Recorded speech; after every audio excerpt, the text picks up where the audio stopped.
Hello, everyone. Welcome to another talk here. So it's Tuesday, and we generally do a practice ideas and concepts talk on this day of the week. So I'm going to relate this a little bit to a project that I'm working on. I'm putting together a video for Days of Wine and Roses. And so I thought I'd talk a little bit about chord melody technique, since it's a chord melody kind of arrangement. So we'll go through and we'll look at this. Maybe I'll start out with a little bit of the backing track and do some improvisation on the tune.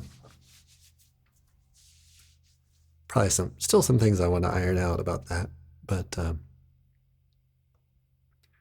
we'll kind of play around with it a little bit here and see how it's going. So I been working on maybe emulating a little bit of the sound of the recording. I'm not going for an exact thing, but so I've been working on a little bit of an organ kind of sound here. All right, so we'll work a little bit with that.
Okay, so some of the changes there are a bit different than what we've been working on so far. So I'm going to talk about some different shapes. I want to make sure that this is kind of distinct from the video that I plan to make. So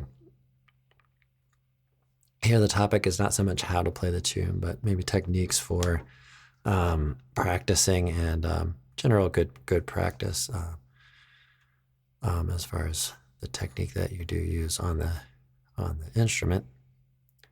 So let's get a close up on the left hand. So for those folks who are listening on the podcast, I'm going to make this very helpful for that platform. But if you do like the visuals, you can check out youtube.com, where we have a member area with these videos available and lessons and talks.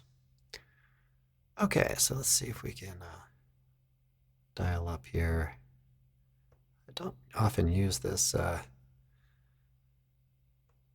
view, but I think I should probably do it a bit more. All right, so one thing to think about too is just thinking about who you're maybe working with as far as a musician. So we're thinking about Wes Montgomery, so he used the thumb. I'm going to be using a pick, but it has that similar kind of one contact point.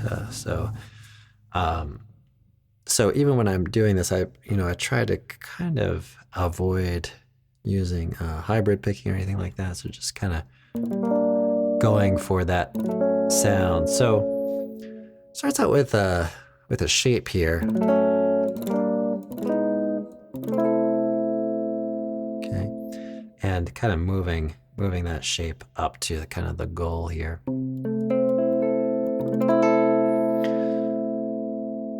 So one thing that we can do in general is try to work on muting. A lot of times the first finger is really kind of in charge of that. So I'll oftentimes put the tip of the finger.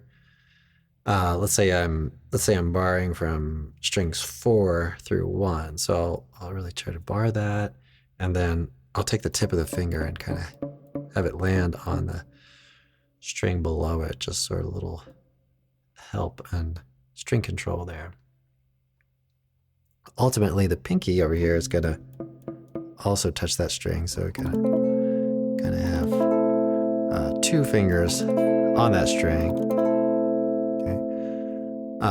And then I oftentimes talk about the thumb location, my lessons and things. So the thumb, if I pull away here, is going to be located behind, let's say, the second and third fingers.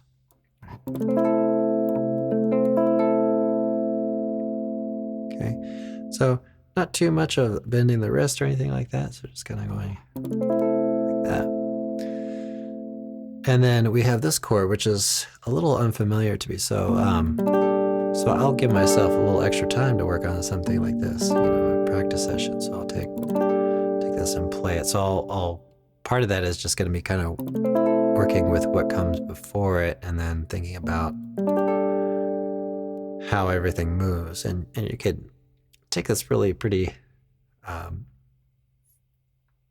deep too. You can say, okay, well, I'm going to track one individual finger at a time and just kind of repeat it 5 times. I'm not going to do that now, but and then go through another finger and follow its path and kind of go through that whole process. So so a lot of patience involved with that, but I think ultimately pretty worth it. Now then I'll think about what's sort of is there any danger in this this note? Like, is it possible that what if your second finger's too far down and you end up muting it, right? So then you really want to think about making sure those notes are clear and that kind of thing. And then just kind of general planning ahead. Sometimes you might want to look one ahead of where you are. So for this next chord shape, we're still thinking about E flat here. E flat major 7, sharp 11. But the very next chord is this chord. Okay, so which is the D9 sharp 11. So then you might think, okay, well maybe I'll use that same finger on the first 3 strings. So seeing how one change kind of connects to the next. Okay, and then we get this other voicing. So anything like this where it's pretty much you have to pretty much regroup all the fingers again and try to probably go through that process of being really aware of each finger and kind of making a repetition out of that kind of part. Now we get to this next chord. I'm not sure how sequentially I'll go through everything, but so in this next chord, try to land everything at the same time. So just try to, contact the strings, press the strings, and those just kind of simple movements. So I try to, in the process of practicing something, I will try to not take anything for granted or anything like that. Pretty much almost anything I can try to notice or be aware of, I will try to put some time into that. Right. So here we're going to kind of pivot the finger. So we're going to have this 4th finger here.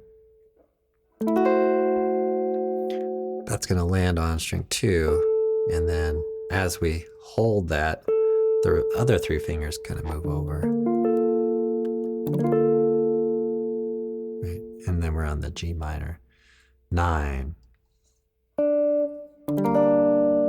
Okay, now also try to be aware of where the rests are and try to cut off at certain specific moments. That's really important. So there are a few moments where there are really clear rests here. So we try to remove at that moment and then plant at the right time for the next kind of thing. So here's a moment where we're really moving quite far, from this position 8 down to the position 3. Right. So we're going to want to think about, 1, 2, 3, right? And just kind of be specific with all of those motions and things. And that gets into another thing. So that's a pretty big distance. We want to think about how far these distances are and the general shapes, So, for example, we end up here in 3rd position with this G minor, and then we move up to 5th position, right? Then we kind of stay in the position, change the chord quality to this E flat 9 sharp 11.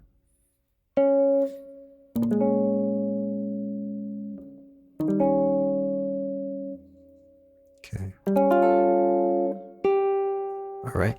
So there are some things that we can think about and be aware of as we're moving through the tune and everything. So so let's take a little bit of a break to maybe play, do some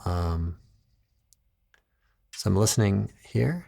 So let's see, change some things up. I haven't been in the studio for a few days, but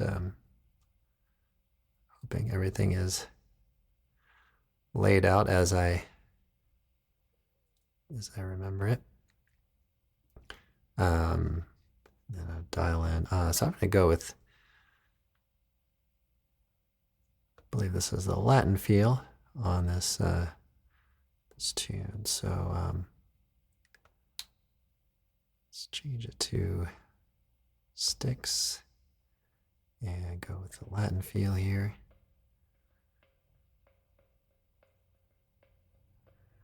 Yeah, play through. We'll do a little quicker. Quicker this time. All right, and video is an opportunity, the live stream, an opportunity to ask any questions. So if you want to check that out, you can kind of shape the direction of the talk for on the live stream.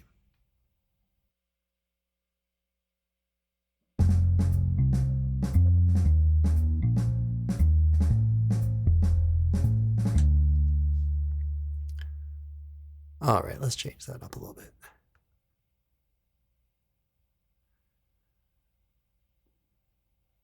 All right, let's see.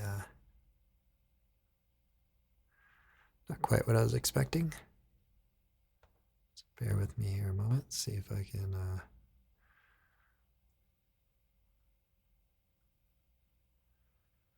see what this one is doing. Maybe we'll sample it first. Time. Maybe that it's more of a brushes kind of thing.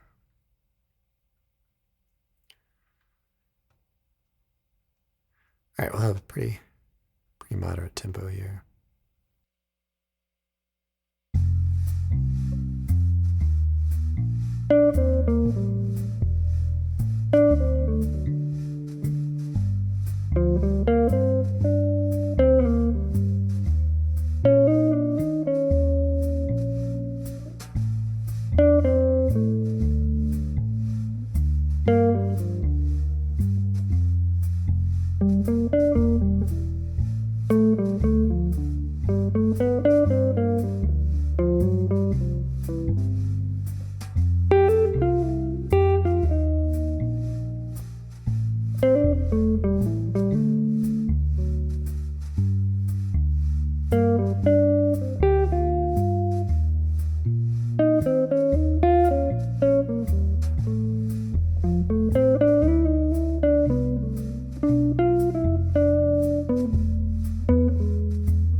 So,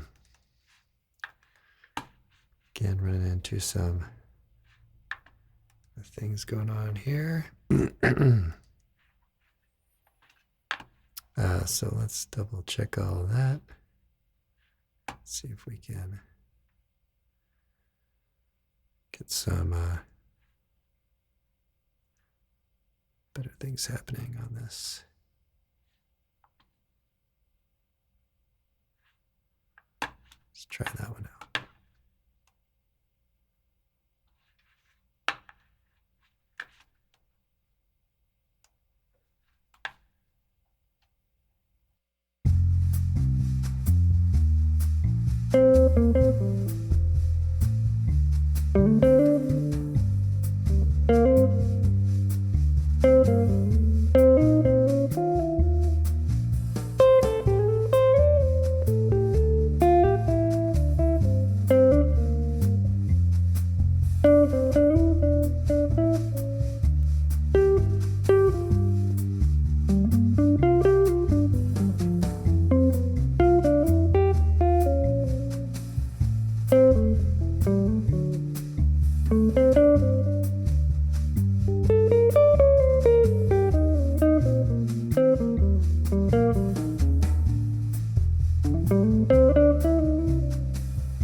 well, that worked out a lot better with the rhythm section there. It's kind of an interesting thing, isn't it? So we have different time fields that are based on division of 4 within one pulse, one beat, and then 3 within one pulse. And I spent a fair amount of time kind of working with the idea of overlapping those, which I think is important from kind of practice perspective, because if you're playing on a swing tune, you want to be able to play, at least at some point, say 4 16th notes or some 16th note passage, right? Same thing if you're doing something that's even, like most Latin tunes, excuse me, where you might want to play more of a like triplet. And actually, there are quite a lot of quarter note triplets and those kinds of things on Latin tunes and the repertoire. But anyway, it's just sort of so I don't know if maybe you notice a little bit of the tug and pull between not this past time, but the time before, with the drums as more like a swing, and the bass was more of an even feel to it. All right, so let's get back to our talk on this tune, and really thinking more about concepts of how to practice and what to do, and how to work with various challenges and things. So it could be any tune we're talking about, but it's one of our tunes for this month here. So that was the A section that we worked on a little earlier, and that comes up again, at least a lot of that content. So now we're kind of in the B section. So we were thinking about bar chords. So I'm talking a lot about string control. So here we have 5 notes that we're going for, right? But we don't want this first string, right? So sometimes I'll even take the right hand and just kind of touch the first string. But I'm also taking this bar here with the first finger, and I'm lightly touching that first string, so I'm not actually barring. So if I bar it down, it sounds like that. Right, so I'm just kind of barring up to that point. So that way, if I do end up strumming all the way across, then that note's not going to come across because I don't want it in there. So that's another little bit of a thing. And then aiming for certain notes at certain spots of the first finger can be important. So there's some parts of the finger that are a little tougher than others. So, just kind of lining that up and experimenting with where you want to place that finger. Okay, kind of moving down here. Now this is a change that kind of works pretty well, but it's one of those spots where an issue might arise. Right, so we go to this A7 flat 9, which kind of feels like a C sharp diminished. Okay, and I'm kind of moving up.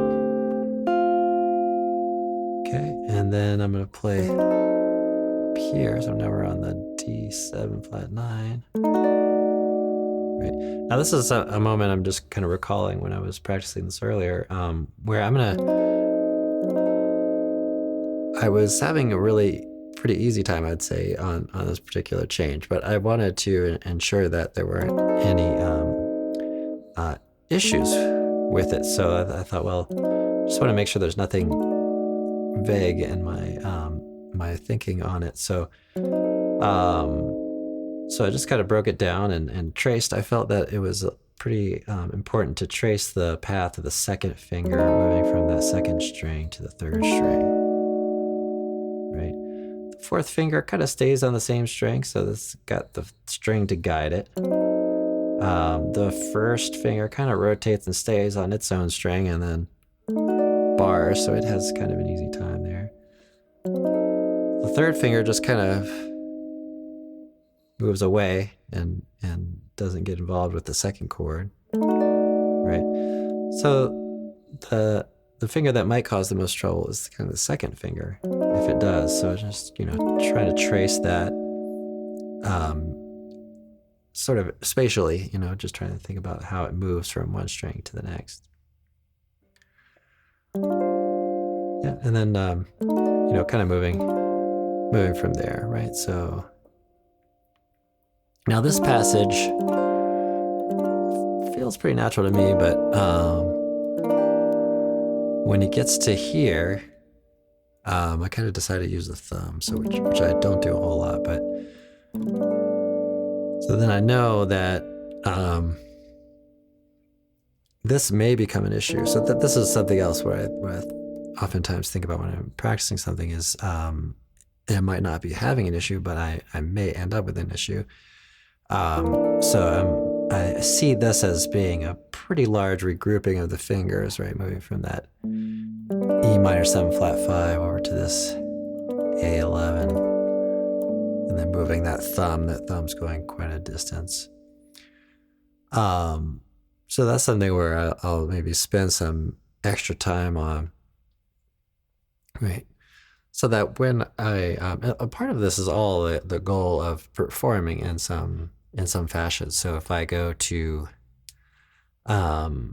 play live and I end up doing this arrangement or something, then really kind of on the spot, and you got one take, and so that's so you really want to make sure you've got all the things ironed out.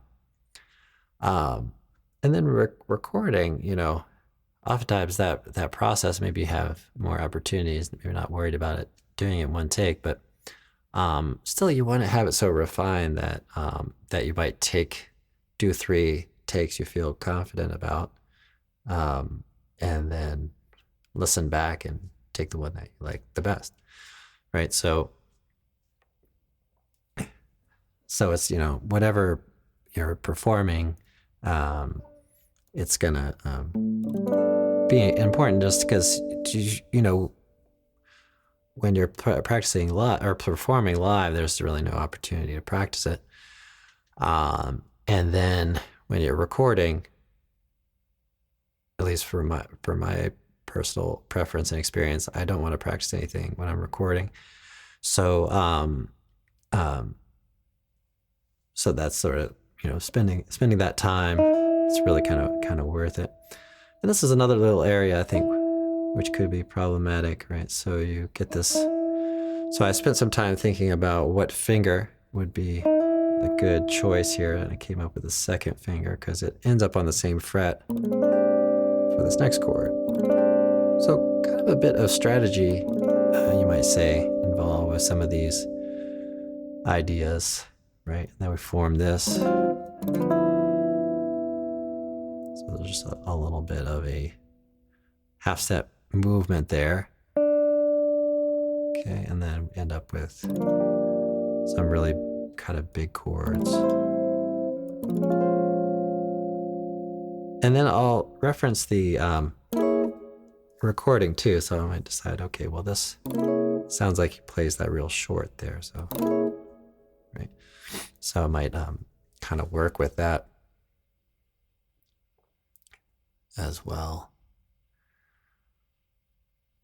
All right, so yeah, let's take another little break for a moment before we move on, and I'll do a little bit on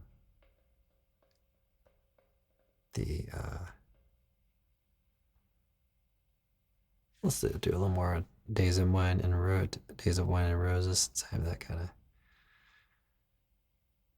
queued up here. Let's do more like a swing feel on that.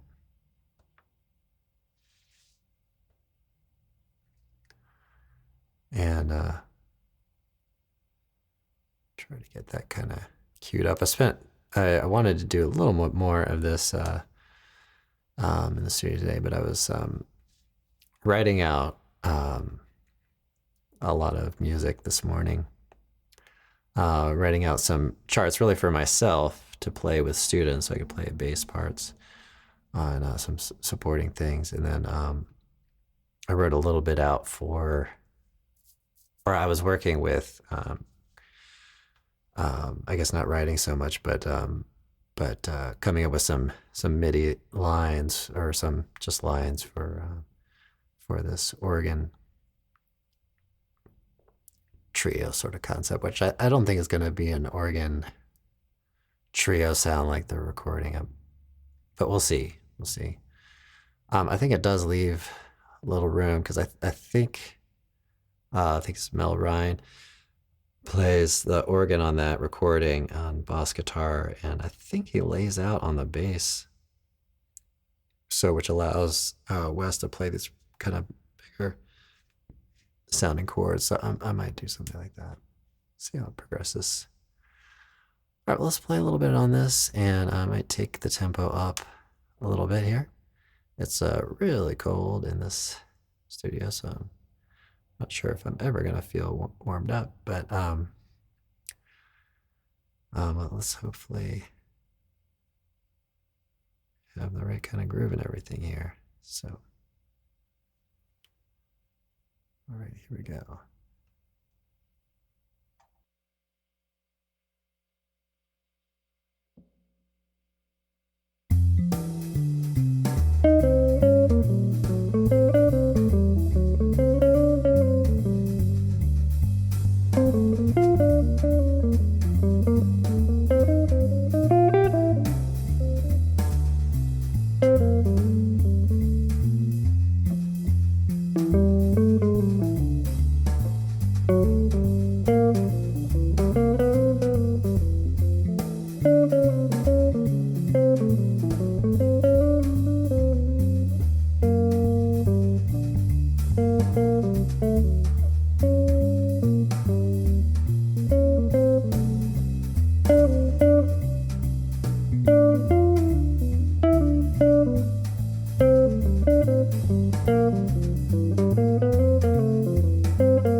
Okay, so it's a little break for us.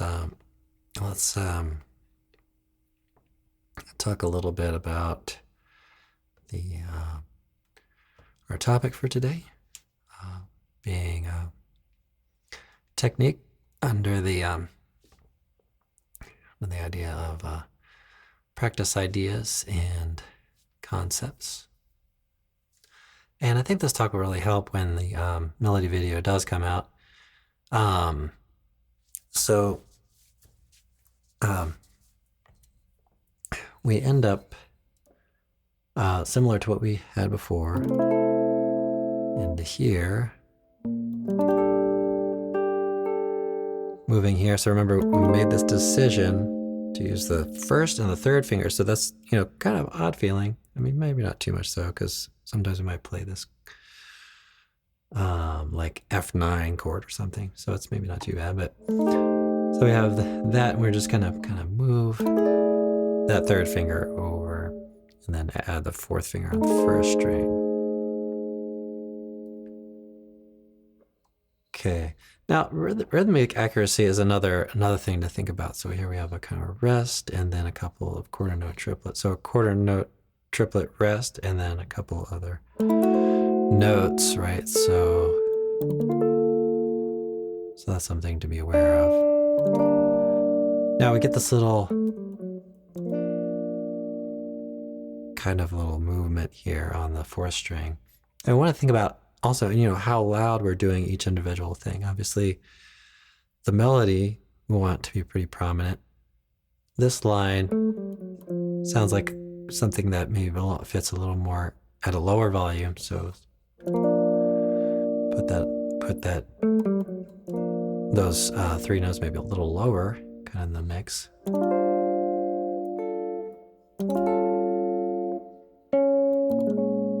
Okay, and then we get this happening again, but also, do we want to play those short or?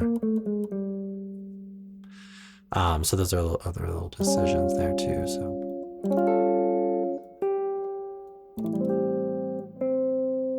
Okay, now here we kind of go in a different direction, right? So we have this shape, and then we're going to use the same exact shape moving over a string. We get a different chord quality though. Okay, now here's a part where it's a little technically possibly challenging. So we have this note here. I want to mute these. We're in the 8th position, so we're kind of holding, it's kind of like holding an F chord over the C, but it's a D minor over C. And then we want to get this note on the first string. That's a little tricky, right? Because we're muting, so we're arching the first finger a little bit, so we're muting string 5, but then we want to get a clean note on string 6 and string 1. So that's kind of difficult just by itself, but also we want this third finger to clear that first string so we don't block that as well. So that's a little challenging to do, get that clean. So that's just something to maybe spend additional time on. Okay, then we're up here in 9th position. We have the D, B minor 7 flat 5. Hold that same note. So this could be quite a stretch. Okay, so we're moving the lower 3 notes a half step lower, keeping the top note the same. This is a pretty kind of common chord, B flat 7. Okay. Right, and then we're kind of moving. Hopefully I don't get any copyright strikes from playing this, but okay,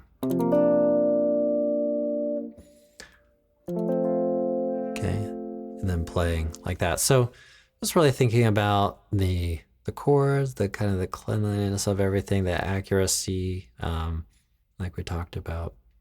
And then I might include in the recording, I might include a little bit. Actually, I played this line, I don't know if you heard it. One of maybe the first solo I did earlier, where he kind of starts a solo out with this.